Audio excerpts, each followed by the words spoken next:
आज काय स्पेशल? तर आज स्पेशल आहे लाल माठाची भाजणीची आमटी. खूप छान लागते ही. तर आता आपण हा लाल रव स्वच्छ धुवून घेतलेला आहे, कांदा चिरलेला आहे आणि आता आपण त्याची आमटी करणार आहोत. ही आमटी खूप छान लागते गरम मसाल्याची. त्याच्यासाठी आपण खोबरं घेतलंय, ह्याच्यात आलं लसूण पेस्ट टाकलेली आहे आणि थोडंसं आता कोथिंबीर. आणि वाटप पांढरं दिसू नये म्हणून आपण वाटपात थोडासा मसाला घालायचा आणि हळद कोथिंबीर.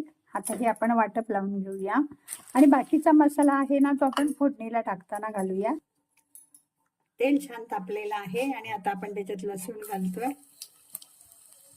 हिंग, कांदा, जराशी हळद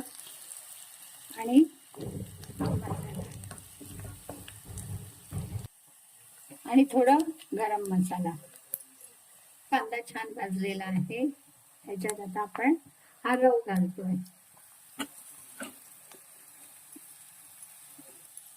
हा आता आपण परतून घेऊया आणि नंतर त्याच्यात वाटप घालूया.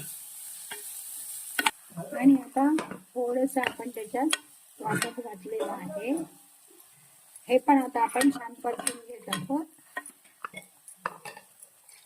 हे आता परतून घेतल्यानंतर आपण त्याच्यात पाणी घालतोय शिजायला.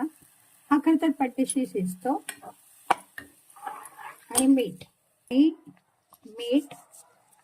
ही एकदम ना पातळ आमटी खूप छान वाटते आणि गरम गरम भात आणि ही पातळ आमटी. त्यामुळे आता आम्ही अजून थोडं त्याच्यात पाणी घातलेलं आहे आणि आता आपण हे शिजवून घेऊया. ही आमटी खूप छान लागते, तुम्ही करून बघा, आपणाला पण खूप आवडेल. आणि भरपूर गरम गरम भात आणि आमटीचा आस्वाद घेताना हा प्रकार परत परत करून पाहावा असा वाटेल. धन्यवाद.